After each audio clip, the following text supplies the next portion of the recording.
À une demi-heure de Marseille, le charmant petit port de La Ciotat. C'est dans cette ambiance très tranquille que vit Bernard Cam.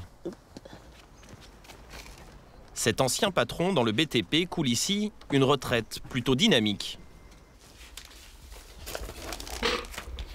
Je suis retraité sur le papier, mais en fait, j'ai pas mal d'activités qui me permettent de ne pas m'endormir, en fait. Il y a 6 ans, avec sa femme, pour se faire un petit capital, ils ont cherché à investir dans l'immobilier. C'était pour assurer l'avenir de nos enfants, là, qui n'auront pas les mêmes retraites que nous. Donc, c'était un investissement pour pouvoir les aider avec la location des appartements. Et Bernard a probablement trouvé l'investissement dans la pierre le plus rentable de la région. Mais pour en profiter, il ne faut pas avoir froid aux yeux. Il se rend à Marseille dans ce qu'on appelle les quartiers nord. Une soixantaine de cités éparpillées au milieu de zones pavillonnaires. Ici vivent 250 000 Marseillais, un tiers de la population de la ville, avec un taux de chômage autour de 22%, plus de 10 points au-dessus de la moyenne nationale.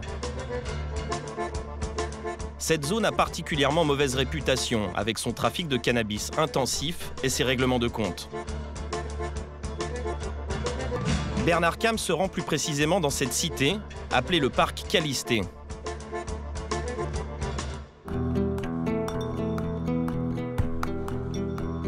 Le parc Calisté est situé entre la colline et la ville. Un ensemble particulièrement délabré. 750 logements, 9 barres d'immeubles. Ici vivent environ 3000 personnes. Une cité qui offre un spectacle de désolation. Cette voiture carbonisée a été abandonnée là plusieurs semaines. Les bâtiments sont entourés d'ordures jetées par les fenêtres. Et à l'intérieur, ce n'est guère plus reluisant. Les boîtes aux lettres sont défoncées. La cage d'escalier n'a manifestement pas été rénovée depuis un certain temps. Et la saleté est telle que les lieux sont passés une fois par mois à l'acide chlorhydrique. C'est le meilleur système pour nettoyer. Apparemment, l'acide, il y a des tâches qui sont... Tu ne peux pas les enlever. C'est donc dans cet environnement très dégradé et peu accueillant que Bernard Cam a investi.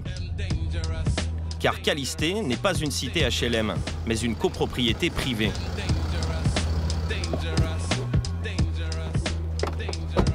Bernard Cam a mis la main sur 9 appartements et il ne le regrette pas. Bonjour. Elle est là, Madame Roquier? Oui. Chaque mois, il vient toucher le loyer de ses locataires. Votre frère, là, bâtard. Cette mère célibataire comorienne élève ses 6 enfants dans ce 50 mètres carrés. En bon propriétaire, Bernard Cam commence par s'assurer de l'état de l'appartement, et notamment de ce lavabo qui a du jeu.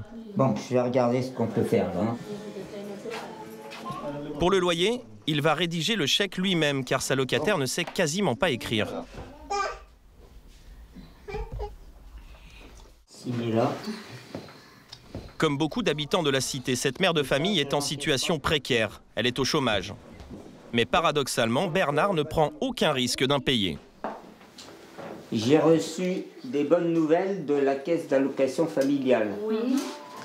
Parce que vous avez droit à une aide pour votre caution. Oui. En fait, c'est la CAF, la caisse d'allocation familiale, qui prend en charge 80% du loyer. Combien vous payez de loyer pour ici? En tout, c'est 800. Mais la CAF, il paye 663. Moi, j'ai rajouté 134. Bernard Cam encaisse donc chaque mois 800 €, alors qu'il a payé cet appartement dans cette cité délabrée seulement 55 000 €. Une rentabilité exceptionnelle. Vous êtes à plus de 10% de rentabilité? Oui, c'est autour de ça, oui, c'est vrai. Et bon, le problème aussi, c'est qu'il faut gérer et faire ce que je fais. Vous savez, ça me demande quand même beaucoup de temps, d'investissement. Je pense personnellement que je ne vole pas ces gens-là. Hein. Allez, Même s'il profite de la crise du logement qui sévit à Marseille, il prend soin de loger ses locataires dans des conditions décentes. Ce n'est pas le cas de tous les propriétaires de Calisté, loin de là. Dans cet autre appartement de 70 mètres carrés s'entasse une famille de 17 personnes, dont 14 enfants. Vous avez le chauffage qui marche, le chauffage? Non, chauffage, il ne faut pas passer là. Les murs sont défraîchis. L'électricité très ancienne et dangereuse. Et la chaudière hors d'âge tombe en panne régulièrement. Là, il marche. Il n'y a pas aussi de l'eau chaude. Hein. Vous avez de l'eau chaude ou pas? Non, il n'y a pas du tout. Et comment vous faites l'hiver? Avec de la marmite. Vous faites chauffer l'eau à la marmite? Oui, oui. Et encore. Pour ce logement insalubre, la CAF paye 715 € par mois, soit 90% du loyer. Une affaire en or pour le propriétaire. Super, merci. Merci. Si la cité Calisté fait les affaires de quelques-uns, elle est surtout le cadre de vie de milliers d'habitants qui survivent pour une bonne part grâce au système D et au travail au noir. Ils habitent dans des immeubles qui se sont considérablement détériorés au fil des années. Une dégringolade qu'ont vécu beaucoup de cités des quartiers nord. Pourtant ici, jusque dans les années 50, c'était la campagne.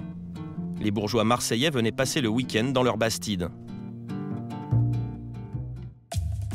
Début des années 60, avec la fin des colonies, de nouvelles populations arrivent en masse à Marseille. 150 000 pieds noirs, mais aussi des dizaines de milliers de Maghrébins venus participer au boom économique de la France dans ces années-là. Les plus pauvres commencent par s'entasser dans des bidonvilles, puis ont construit en masse ces cités qui sont à l'époque un réel progrès. En compagnie de M.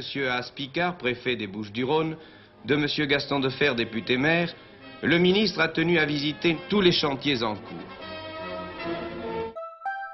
Ainsi, la Calisté, qui signifie en grec la plus belle, sort de terre en 63. Elle a la particularité de ne pas être une HLM, mais une copropriété privée. Au début, il y a des ouvriers, des instituteurs, des médecins. La cité était confortable, comme s'en souvient Mourad, un agent d'entretien qui a grandi ici.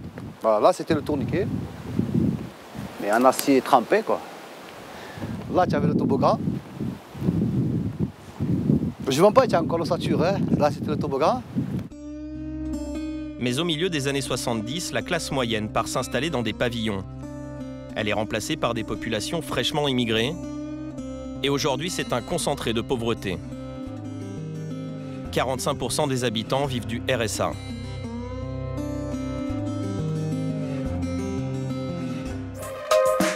Du coup, dans le centre commercial de la cité, les boutiques ferment les unes après les autres. Et pas seulement à cause du faible pouvoir d'achat des riverains.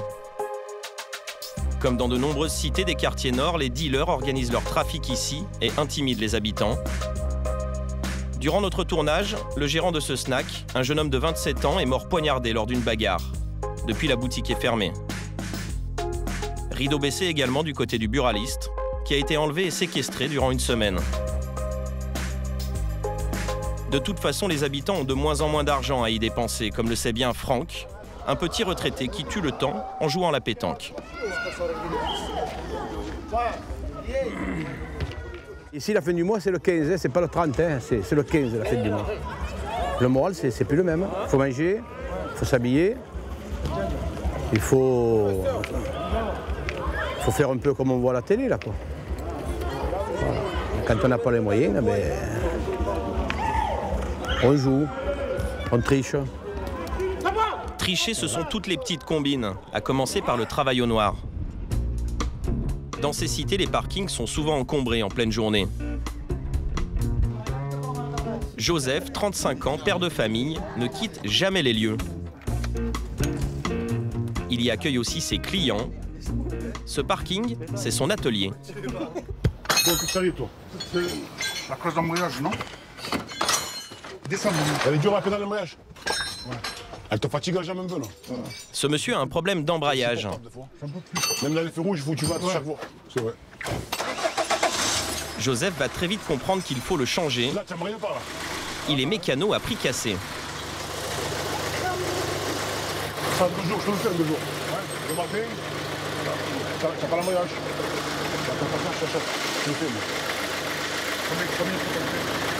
Pour ça, je travaille. C'est comme maman. Après, je vais pas te prendre cher, c'est mon ami aussi. Eh bien, même les autres, je ne prends pas cher non plus. 100 €, c'est bon? Ouais. Qu'est-ce que tu en penses? Si c'est cher, si je dis mon. Non, c'est pas cher. 100 € de main-d'œuvre pour refaire l'embrayage, c'est 4 fois moins cher que dans un garage. Bah, tu en as pour 500 €. Parce que les garages, ça marche comme ça. Eh oui. Moi, je te prends 100 €. Ça va. Tu m'achètes la pièce, tu viens, on le fait quand tu veux. Grâce au bouche à oreille, dans la cité, Joseph ne manque pas de travail.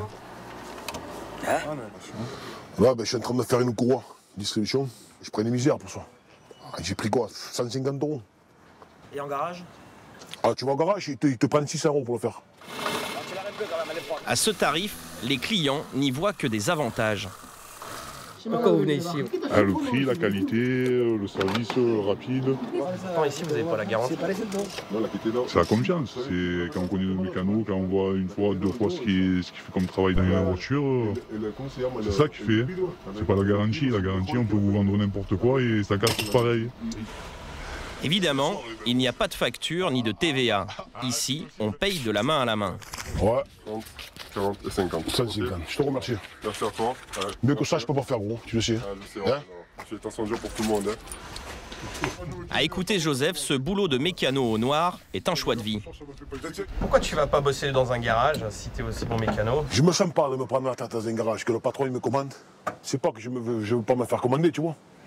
Et moi, il n'y a que mon père qui me commandait, le Seigneur, c'est tout. Ouais, mais cet homme inscrit au chômage et qui touche 800 € de RSA, il trouve surtout un grand intérêt financier. Il affirme que la mécanique lui rapporte 800 € par mois. Mais selon nos estimations, ce serait au moins 2 fois plus. Si tu fais 150 € la courroie et que tu en fais 3 dans la journée, ça te fait des belles journées quand même. Bien sûr, faut dire ce qu'il y a. Tu peux gagner quand même beaucoup plus que 800 € par mois, dis-moi. Combien tu gagnes en réalité? Je me rappelle pas, je sais, franchement, je m'en fous de ça. Franchement. Et il rigole. Et dans la cité, le travail au noir ne concerne pas que la réparation auto. Un des amis de Joseph, qui a un vrai emploi d'installateur chez un opérateur internet, rend aussi des petits services. Moi j'ai réponse. C'est quoi ça? Ça c'est un décodeur DB3, c'est pour voir des chaînes. Des chaînes câblées. Sur la télé. Ouais, les chaînes, voilà. Et moi en fait je le répare, quand il y a un petit truc, un transistor qu'il faut changer, je le change. Je repars un peu tout quoi en fait. Je repars les télés, je place les paraboles, je fais un peu de tout. Ça vous rapporte combien, disons, par mois? Eh ben, je rajoute, allez, 200 € de plus dans mon salaire par mois. Voilà, ça me fait ça. Donc le SMIC plus 200 €, ça me fait de quoi nourrir mes enfants, ma famille. Et tous les métiers y passent. On trouve ici des plombiers, des électriciens, des coiffeurs au noir. Et ce n'est pas tout. À la Calistée, comme dans la plupart des cités des quartiers nord, même la nourriture fait l'objet d'une économie parallèle.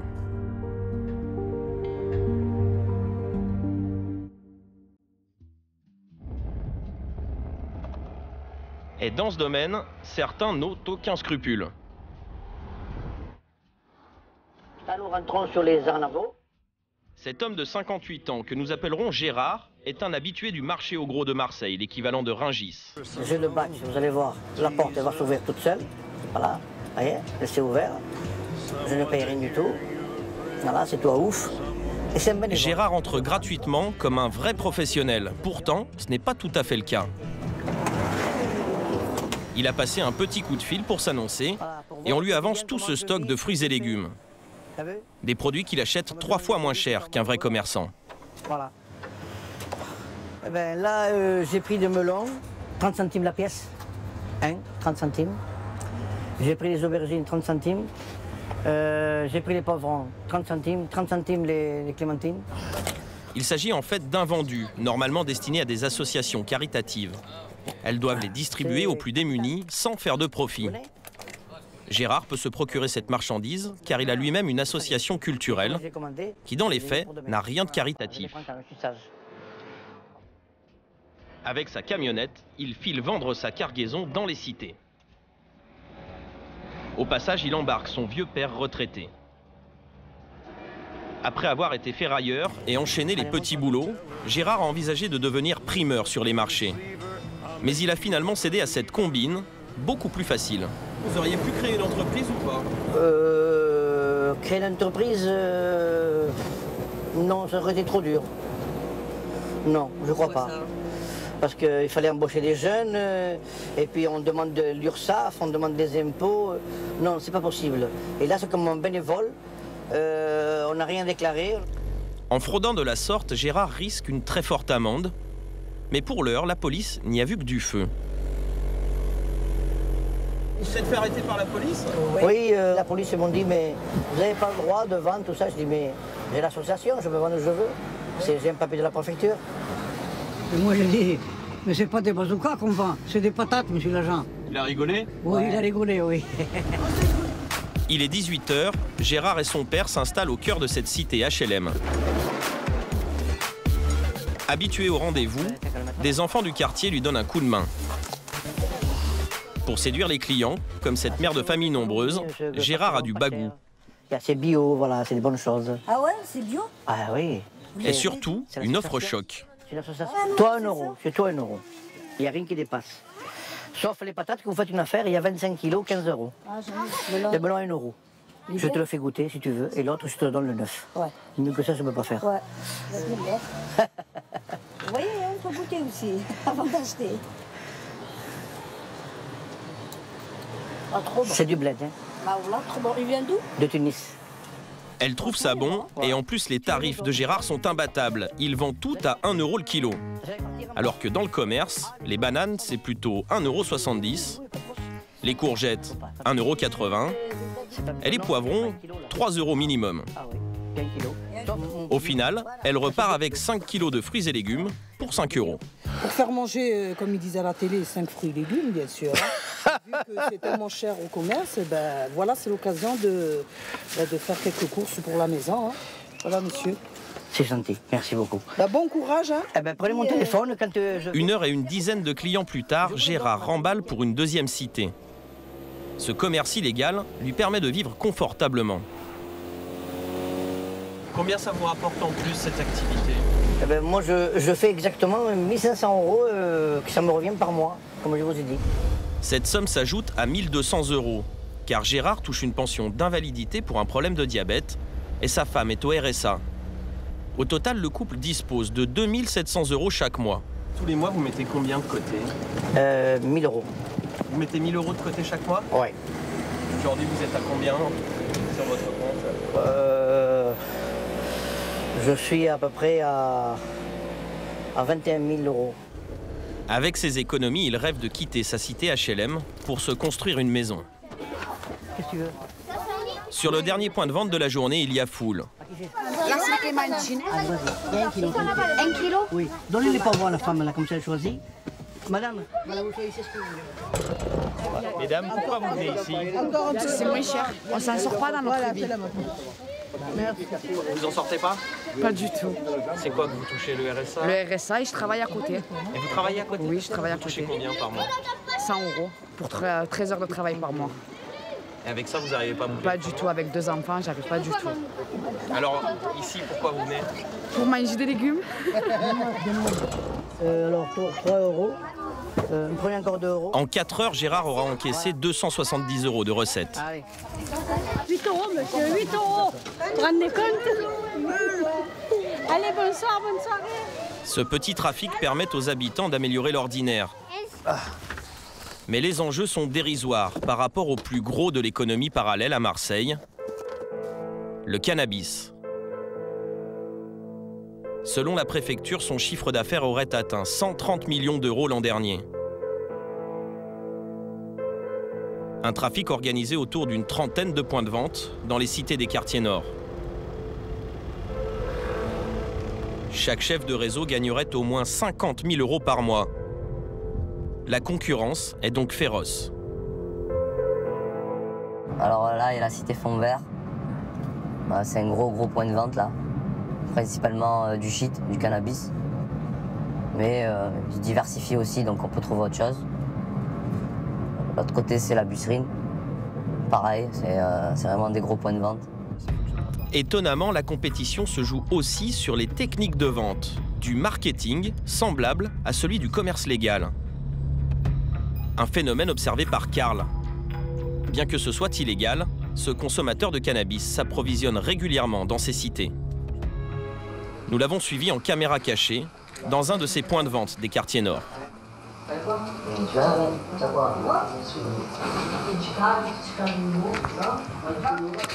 Critical, Purple, ce sont les noms de variétés différentes de cannabis. Pour s'adapter à tous les budgets, les dealers en proposent une dizaine, les prix variant du simple au double. Pour 40 €, Karl est reparti avec 2 sachets d'herbe qui sont étiquetés comme des produits de marque. Et pour séduire l'acheteur, il y a même des petits cadeaux promotionnels. Un briquet et un paquet de feuilles à rouler. Pour fidéliser la clientèle, en général, ils offrent des petits cadeaux. Comme chez Carrefour ou Auchan avec les cartes fidélité, ça permet aux consommateurs de revenir à chaque fois. Et ça ne s'arrête pas là. Certains trafiquants sans complexe s'inspirent des fast-foods et permettent l'achat de drogue sans même sortir de sa voiture. C'est le drive du cannabis. Il suffit d'entrer dans la cité, de passer commande, et la transaction se fait par la fenêtre en moins de 30 secondes. Merci. Bonne journée, merci. Aujourd'hui, ces points de vente de drogue qui gangrènent les quartiers nord rapportent gros aux dealers. Ils les revendraient entre eux comme de véritables fonds de commerce, parfois plus d'1 million d'euros en liquide. Malgré ces activités criminelles omniprésentes et le règne de l'économie parallèle, à Calisthée, certains continuent d'y croire et se lancent dans des affaires tout ce qu'il y a de plus légal. Quelle n'a pas été notre surprise de découvrir juste au pied de la cité ce supermarché que viennent d'ouvrir ce frère et cette sœur. Dans cette aventure, ils sont épaulés par leur père, Karim, prof de boxe et propriétaire de ce local. Pour lancer ce commerce, il avait besoin de 40 000 €. Mais la réponse des banques a été cinglante. On ne prête pas d'argent à des gens des quartiers pourris. Exactement le texto comme ça. On va quand même se démerder. Voilà, on va quand même se débrouiller autrement. Du coup, il a dû mettre un peu de sa poche.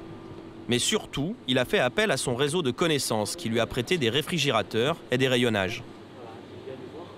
Pour attirer une clientèle au faible pouvoir d'achat, il fixe des petits prix sur les produits de première nécessité. Ces paquets de pâtes là, qu'on vend à 0,80 centimes, on va gagner dessus 2-3 centimes. Et pour se rattraper, on va vendre des paquets de gâteaux comme ceci, où on va gagner, où le prix on va le multiplier par 4. Ils espèrent s'imposer, car en venant ici, les habitants évitent de faire un long trajet jusqu'aux grandes surfaces. Ils jouent aussi sur le service, comme par exemple porter les courses jusqu'au véhicule des clients. Voilà. La remise, elle est là. Hein, c'est moi qui ai fait la remise. 5 mois après l'ouverture, leur commerce n'est toujours pas rentable. Mais ils espèrent beaucoup du renouvellement du quartier. Depuis 5 ans, les classes moyennes font leur retour dans ces